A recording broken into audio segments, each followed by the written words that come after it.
Alright, let me paint the picture for you. I'm nestled in the heart of a bustling city, tapping away on keyboards, solving tech puzzles, day in and day out. Name's Lily, by the way. 32 and deep in the trenches of singlehood. Not for lack of trying, mind you. I've danced the dating dance more times than I care to admit, each time hoping the music doesn't stop on yet another dud.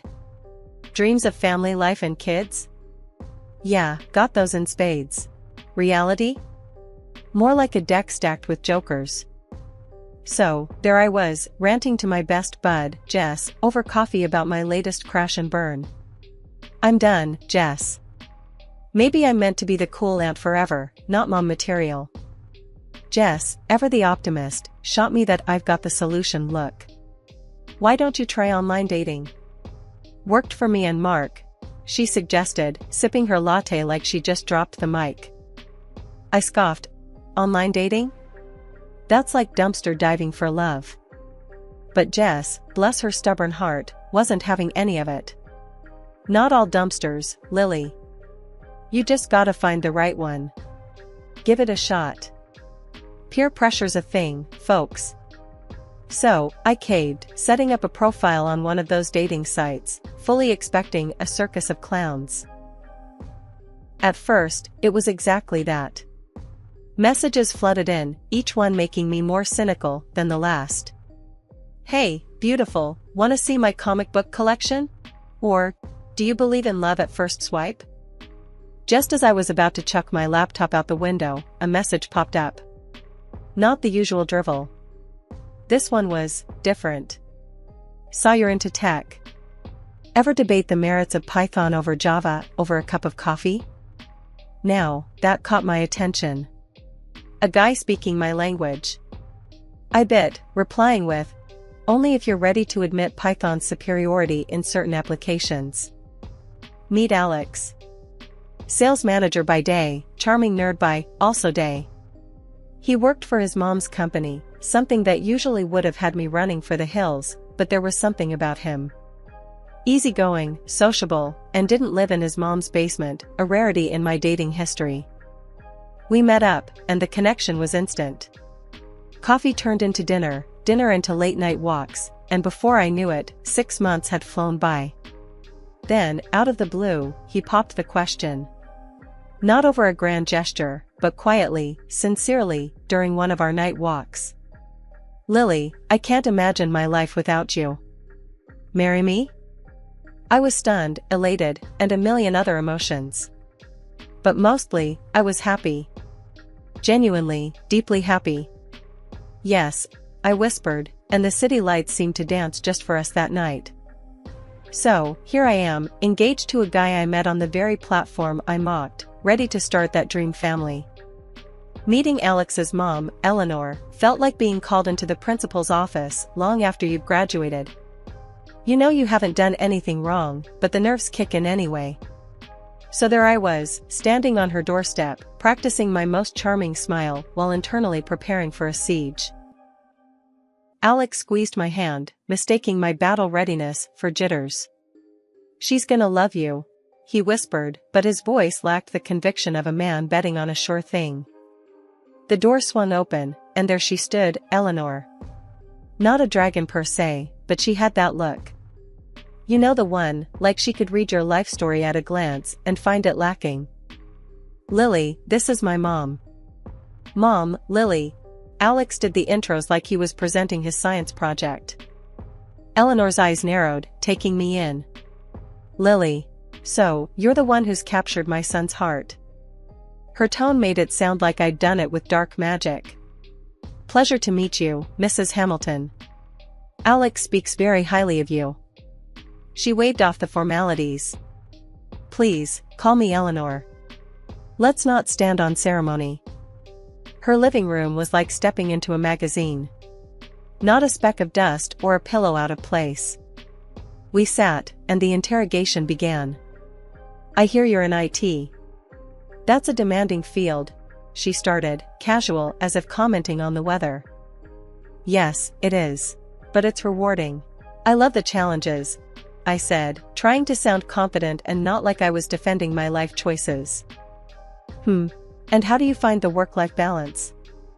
Alex tells me you're quite ambitious. Was that a hint of disapproval? I manage. We both do. It's about priorities, right? She hummed non-committally, sipping her tea like a queen, pondering her next move. Alex has always had a varied taste in women. What makes you different? Ouch. That was a jab. I glanced at Alex, hoping for a lifeline, but he was busy examining his tea as if it held the secrets of the universe. I'm not sure I have to be different. I shot back, a little more defensively than intended. I care about Alex. That should count for something. Eleanor leaned in, eyes sharp. Of course, dear. But you must understand, as his mother, it's my job to be cautious. Many have tried to, let's say, take advantage of our family's position. I wasn't sure whether to be offended or amused. With all due respect, Eleanor, I'm not interested in your family's position. I have my own career, my own goals. Alex is not a means to an end for me. There was a brief flicker of something in her eyes, respect, maybe? Or surprise? Hard to tell. Very well, Lily. We shall see. Time does have a way of revealing true intentions, she said, her voice soft, but carrying a weight that felt like a veiled threat. Alex finally found his voice as dessert was served. Mom, Lily's amazing. You'll see. We're good for each other. Eleanor smiled, but it didn't quite reach her eyes. I certainly hope so, Alex. For your sake. The rest of the visit passed in a blur of polite conversation and thinly veiled barbs from Eleanor. As we left, Alex was apologetic, whispering assurances that it went better than expected. Better than expected? I couldn't help but laugh, albeit bitterly. Your mom's got a sharp tongue. I felt like I was on trial. Alex winced. She's protective, that's all. Give her time. She'll come around. I nodded, though doubts swirled like storm clouds. Meeting Eleanor was like venturing into a lion's den, armed with nothing but good intentions and a stubborn streak. After tying the knot, Alex and I settled into my apartment, transforming it from mine to ours with every shared laugh, argument, and makeup kiss. Life was good, or at least as good as it gets when you're navigating the newlywed phase alongside dodging the occasional curveball from family. Speaking of family, Eleanor, Alex's mom, threw us a fastball that could knock anyone off their feet. It happened during one of those obligatory family dinners at her place, which was more like a museum than a home. Every fork and knife had to be perfectly aligned, a metaphor for how Eleanor viewed life, I guess. Halfway through dinner, with a smile that was too tight to be genuine, she dropped her bomb. I've been thinking, she began, casting a glance between Alex and me. This apartment living is beneath you, Alex. And Lily, dear, you too, of course. Why don't you move into the mansion with me? There's more than enough room, and it would be beneficial for all of us. I almost choked on my wine. Alex, always the diplomat, responded before I could recover. Mom, that's really generous, but Lily and I are happy in our apartment. It's our space, and we're enjoying making it our own. Eleanor's smile faltered, but she quickly masked it with a sip of her wine. Oh, but think of the advantages. Besides, it would give us a chance to become closer, don't you think? The idea of being closer to Eleanor sent a shiver down my spine. Before I could formulate a polite but firm refusal, Alex squeezed my hand under the table, a silent plea for patience. We really appreciate the offer, Mom, but we've made our decision. We're staying put, he said with finality. Eleanor's eyes narrowed, and I knew this was far from over. But for the moment, she dropped the subject, moving on to less contentious topics like the weather and her garden club's latest drama. A few weeks after that dinner, Eleanor announced she was coming to see our apartment for the first time. Just a friendly visit, she claimed. Friendly my foot. I knew a reconnaissance mission when I saw one. The day arrived, and so did Eleanor, her entrance grandiose as if she were gracing a royal court instead of our humble abode. She greeted us with air kisses, then proceeded to inspect our apartment with the scrutiny of a drill sergeant. "This is it, then," she said, her voice laden with a mix of disappointment and disbelief as she glanced around our living room. "It's quite compact, isn't it?" Alex started to respond, but I cut in, my patience already thinning. "It's cozy, Eleanor. And we love it," she hummed, making her way through our space as if every step pained her. "And this decor, eclectic, isn't it? A bold choice." I clenched my fists, feeling the anger bubble up. "It's our home, Eleanor. We've put a lot of ourselves into it." Then came the coup de grace. As she peered into our kitchen, her nose wrinkled. "And cleanliness? Is that not a priority for young couples nowadays? Or is this some trend I'm unaware of?" That was the last straw. "Listen, Eleanor," I said, my voice steady but seething. "This trend you're talking about is called living. We might not have a mansion with staff to keep it spotless, but we keep our home clean and welcoming. That's more than enough for us. If you can't respect that, then maybe you should leave." The room went silent. Eleanor looked at Alex, then at me, and for a moment, I thought she might apologize. Instead, she straightened her jacket, her demeanor icy. "Very well. I can see when I'm not wanted. Enjoy your home." With that, she left, her departure leaving a chill in her wake. 2 years into our marriage, and it felt like Alex and I were finally hitting our stride.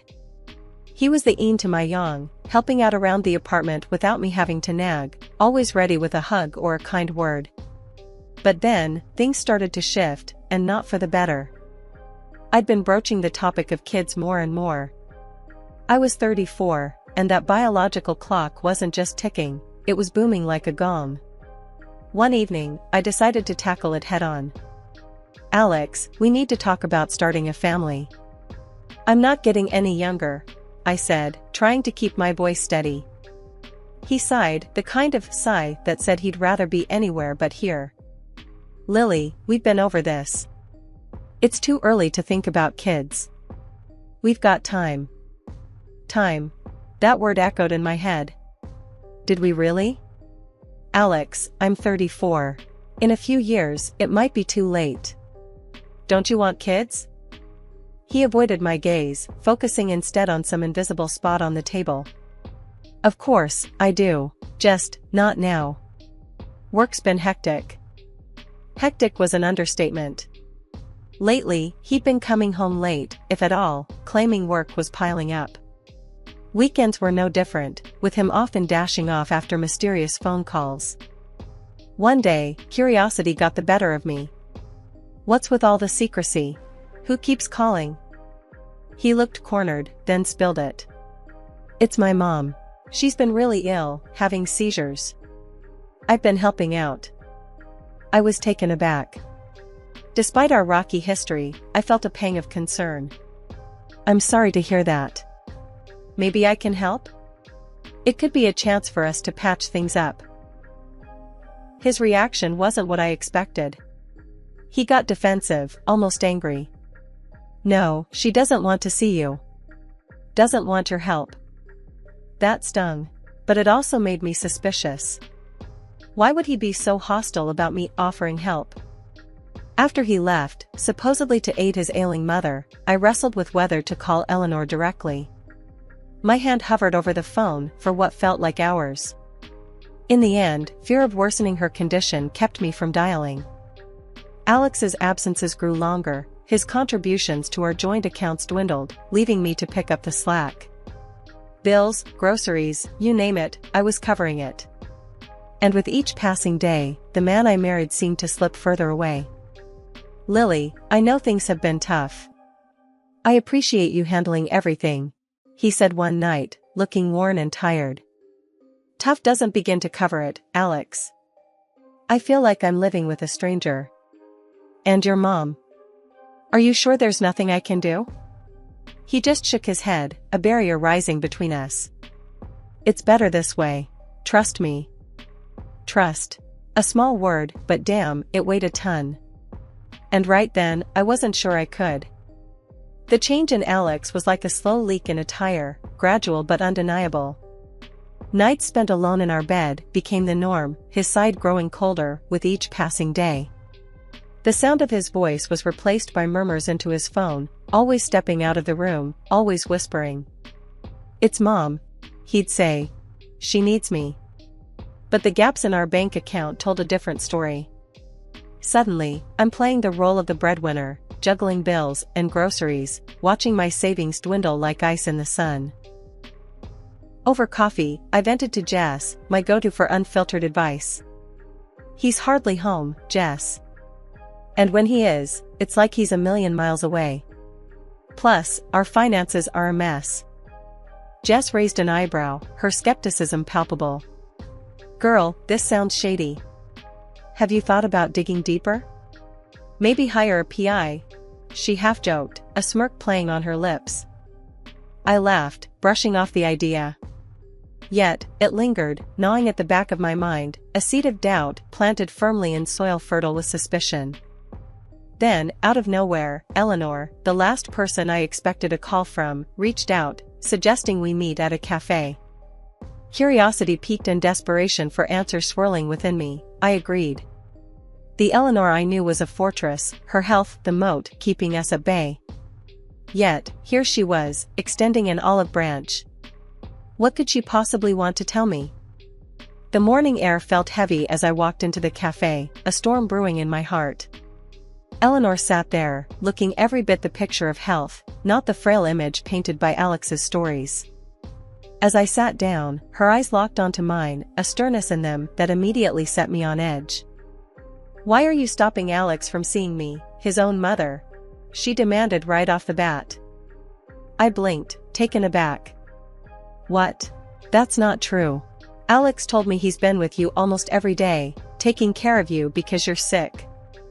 The color drained from her face, then came back in a flush of anger.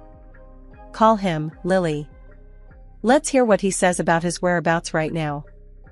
My hand shook as I dialed Alex's number, my heart thumping loud in my chest. "Alex, where are you right now?" I asked, trying to mask the tremor in my voice.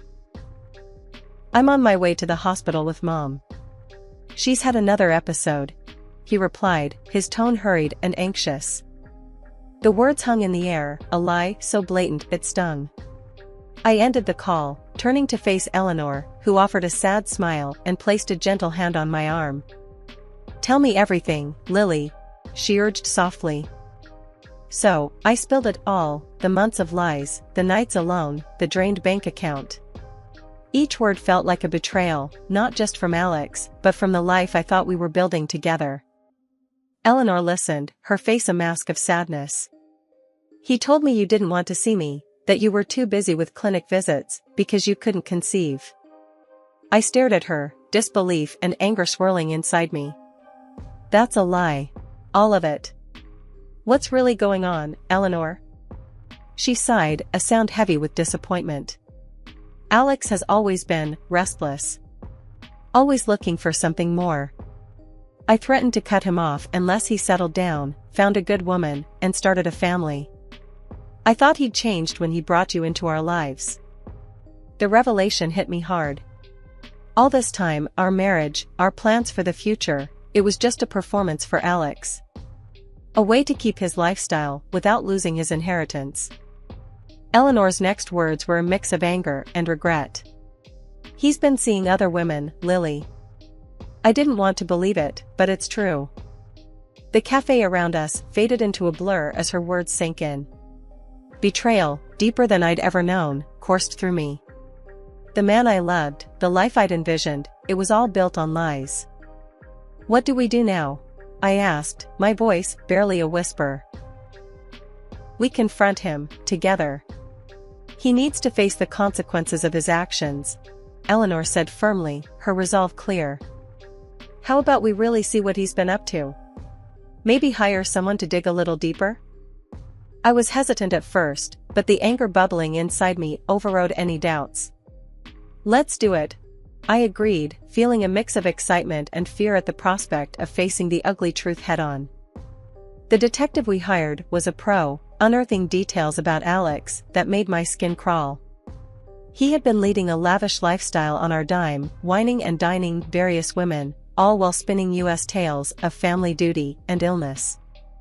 But the real kicker came when we got audio of Alex with one of his girlfriends, mocking Eleanor and me for believing his lies. "They're just a couple of naive bugs, easily fooled," he laughed on the tape. That was the last straw. Eleanor and I, now united in our quest for justice, decided it was time for a confrontation. Armed with the evidence, we ambushed him at a bar downtown, where he was supposed to meet his latest fling. The look on his face when he saw us together was worth every penny we'd paid the detective. Eleanor was the first to let loose, her voice rising above the music and chatter. "You're a disgrace, Alex. I never thought I'd see the day my own son would sink this low. Cheating, lying, and stealing from your own family." Her words were like bullets, and with each one, Alex seemed to shrink a little more. The crowd in the bar had gone silent, all eyes on us. I stepped forward, my heart pounding in my chest. "And you," I said, facing Alex with all the fury I felt. "You're going to pay for what you've done. Not just to me, but to your mother, to our marriage. I've got the divorce papers right here." I slapped them down on the table in front of him, along with the storage unit receipt. "Everything you own is in a box to the left, buddy. Consider yourself served." Alex was speechless, his face pale, eyes darting between me and his mother. I can explain," he stammered, but Eleanor cut him off. "Save it. You're cut off, Alex. No more money, no support. You've made your bed, now lie in it." Her voice was ice cold, the final nail in the coffin of their relationship. As we left the bar, the music started up again, but the night had lost its buzz for me. What mattered was the sense of closure, however bitter it tasted. Eleanor and I walked out together, not as enemies, but as allies, bonded by our shared betrayal. "We'll get through this," she said, squeezing my hand. "Yeah," I replied, looking back one last time at the man I once loved, now a stranger. "We will." After the whole mess unraveled and the truth came out about Alex, things moved pretty fast. He ended up having to pay up for his lies, a kind of compensation for the heartache and chaos he caused. The divorce papers were signed, no looking back. And Eleanor, well, she cut him off completely, sticking to her word. It was a tough outcome for him, but he made his bed. Now, life's taken a turn I didn't see coming. Eleanor and we've sort of bonded through this storm. Funny how life throws you together with the most unexpected people.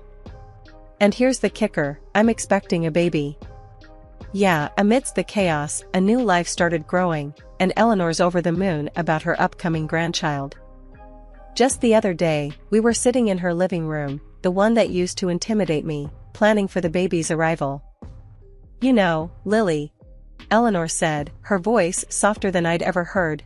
"This baby, he's going to have the best of everything. We'll make sure of it." I couldn't help but smile, feeling a mix of excitement and nervousness. "I can't believe I'm doing this. A baby, Eleanor. It's going to be a whole new adventure." Eleanor chuckled, that tough exterior melting away. "You're stronger than you think, Lily. And you're not alone. We're in this together." It's strange how things turn out. The person I once thought of as an adversary is now one of my biggest supporters. Life's full of surprises like that. As for Alex, well, he's out of the picture, facing the consequences of his actions. I've moved on, focusing on the future, a future that's looking brighter every day, especially with a little one on the way. Eleanor's already spoiling him rotten, buying baby clothes, toys, and planning the nursery. "He's going to be a fighter, just like his mom," she says, and I believe her. So, here I am, embarking on a new chapter. It's scary, sure, but I've got Eleanor by my side, and a little boy on the way who's going to know all about love, strength, and resilience. We talked about the future, about moving forward. Eleanor was keen on supporting a charity project for women who had gone through similar betrayals. "I want to do something meaningful," she said. Help others rebuild, just like we're doing. I love that idea, I replied, feeling a spark of excitement for the first time in months. Count me in. It's time to turn this mess into a message.